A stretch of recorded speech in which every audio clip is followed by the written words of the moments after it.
الرحيم. السلام عليكم ورحمة الله وبركاته. أهلا وسهلا بكم ومرحبا إخوتي في الله.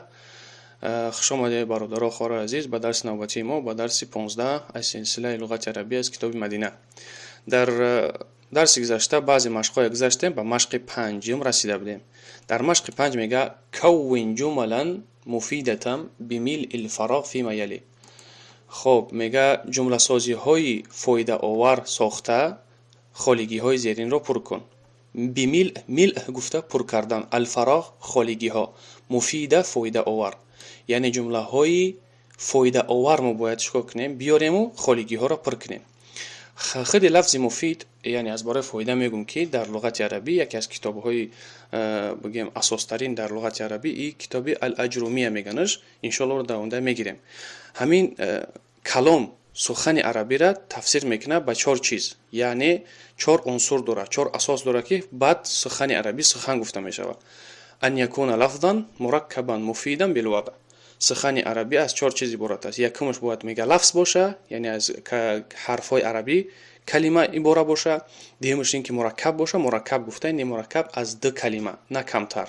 مثلا محمد، کتاب، بیت، مغلق. این کلمه های علاهیده کلام شده نمیتونن، لفظ شده میتونه، کلام شده نمیتونه، برای که تنها باید مرکب باشه، 2 کلمه و بیشتر از اون، نه کمتر از 2 کلمه. سومش میگه مفید باشه، فایده آور باشه. انا معنای مفید چیه؟ مفید یعنی گوینده سخنش خشوع به پایان برسونه که شنونده دیگه انتظار نباشه به اون چیز دیگه. مثلا اگر ما به عربی بگم که اذا جاء المدرس ودخل في الفصل وجلس على الكرسي، بعد خاموش شوم. هرگاهی که مدرس بیاید و داخل صنف شود و با بالای کرسی بنشینه، به همین خاموش شوم. اگر همین مفید نشید، همین جمله بافی ما، جمله بافی در عربی مفید نشید، فایده آور نشید، چی برای گوش کننده انتظار بچه کو میکنه، بچه چی میشوه وقتی که مدرس بیاید بالای کرسیش بشینه داخل صنف شود. و اگر ما بگم که یسکت الطلاب، دانشجوها تا که طلبه ها باید خاموش شوند، در این حالت شید فایده آورد، یعنی جمله ما مفید شید، فایده آور شید. بنابر کلام چی بوده است؟ از 4 چیزی برای، یکمش لفظ باشه، دومش اینکه مرکب باشه، سومش مفید باشه، فایده آور باشه، و چهارمش با سخن عربی باشه، یعنی با سخن تاجیکی نباشه. اگر فایده آور هم باشه، مثلا ما از تاجیکی گپ زدیم، یک گله جمله بندی کردم، یک گله گپ زدم، کلمه استفاده بردم، سخن گفتم، نه که همیشه کلام نمیگم، برای که لغت عربی نیست، لغت تاجیکیه. خب میخونیم، اگر نه اینجا مشق اجرا میکنیم، خالیگی را با جمله سازی مفید پر میکنیم. البیت مغلق میگه، یعنی در خونه میگه بسته است، در خونه محکم است. چی میشه؟ اینجا مضاف کور شدگی باب البیت مغلق. باب میگیم، نمیگیم الباب، برای که مضاف الف لام نمیگیره و این چونی تنوین نمیگیره، نمیگیم بابون، باب البیت مغلق، در خونه بسته است. دوم این السیارتی، یعنی کلید چی بود؟ در اولی درس گذاشته بودیم. این مفتاح السیارتی، این مفتاح السیارتی، مفتاح مضاف، السیارة مضاف إليه.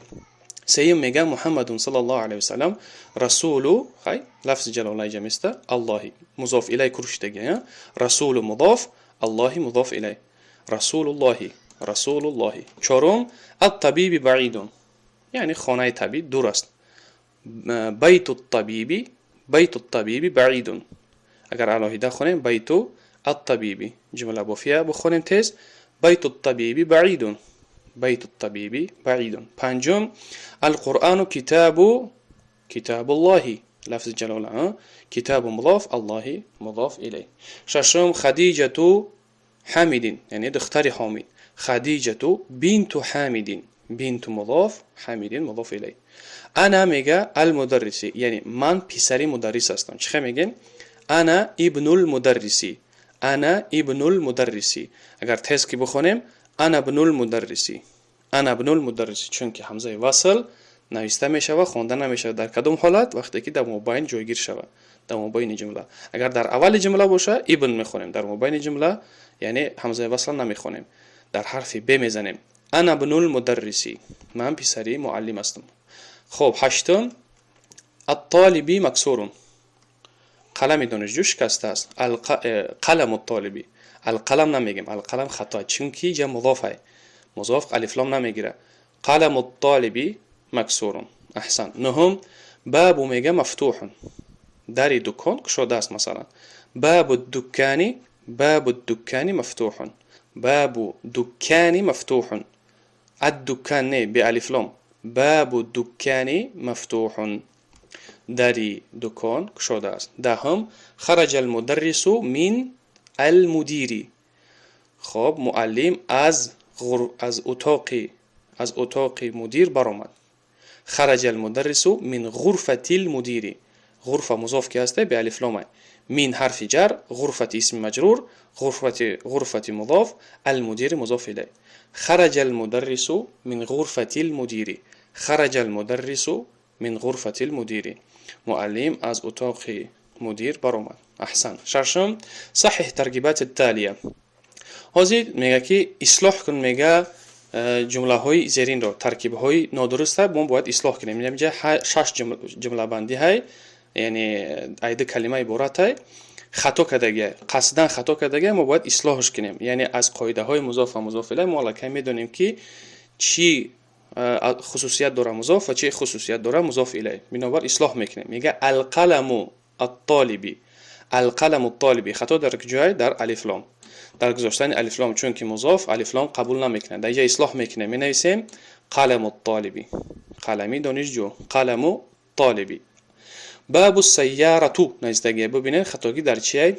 در ضمه های، برای که مضاف الیه دائم کسره میگیره، بنابر در اینجا می نویسیم باب السیارتی، باب السیارتی.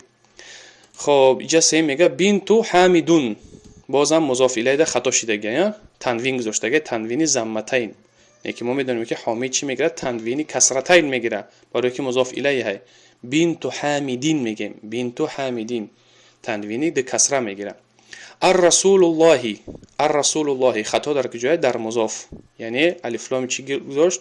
الف لام گذاشت در مضاف. چخیلی که القلم گفت جه ال قمریه، به خاطر که قاف حرف قمریه، اینجا را حرف شمسی که هسته الف لام شمسی گذاشته، هر دوش خطا های، برای که مضاف قبول نمیکنه الف لام. میگیم رسول الله، رسول الله، رسول مضاف، الله مضاف الیه. اسم الولد، ولد مضاف الیه خطا کردگی، برای که علامت فتحه گذاشته، منصوبش کردگی. ما باید بگیم اسم الولدی، اسم مضاف، الولدی مضاف الیه. ابن المدرسی، ابن المدرسی خطا در کجای؟ در مضاف. ابن یکی مضاف که است تنوین گذاشته. ما گفته بودیم که تنوین خودش علامتی نامعلومیه، یعنی نامعینیه، نه که مضاف الکی معین شده. در اینجا ما نسبتش دادیم، پسری معلم گفتیم، یعنی پسری انسانی معین است. ابن المدرسی میگیم، ابن المدرسی. تنوین در کار نیست، برای که تنوین نامعینه. خب الله برکتتون چه. اینجا هفتم میگه، همه میگیریم به همه اکتفا میکنیم درس امروزه را. هفتم محمد یا محمد، استاذ یا استاذ، خالد یا خالد، ولد یا ولد. خیلی حرف ندا و منادا رو ما گذرا فهمونده بودم که همینجا محمدون گفتیم اگر به تنهایی تنوینش میتیم، وقتی که منادا کشید کی منادا میشه؟ بعد حرف یا حرف ندا محمدون منادا کشید تنوین گم میشه. ناممکنه گفتن که خطا های گفتن که یا محمدون یا که یا استاذون، بلکه میگیم یا محمد، ای محمد، یعنی ما فریاد میکنیم. البته حرف یا حرف ندا میگیم، ندا به سوی آدم به معنای فریاد کردن است، ندا به سوی الله به معنای دعا است. یا الله میگیم، یا رب، این به معنای دعا میاد. اینجا غیر الله یکون کس فریاد کردیم به معنای فریاد کردن است. خالدون یا خالدو، یا حرف ندا، خالدو منادا، بنابر تنوین گم میشه. خالدون یا خالدو. ولدون یا ولدو، پسرک، ای پسرک، یعنی فریاد کرده استیم پسرک، ای پسرک میگیم یا ولدو، یا حرف ندا، ولدو منادا. خب تا همین قدر اکتفا میکنیم انشالله. با تلاش باشه، دانشجو باشه، تنبلی نکنه. در پناه خدا و السلام علیکم.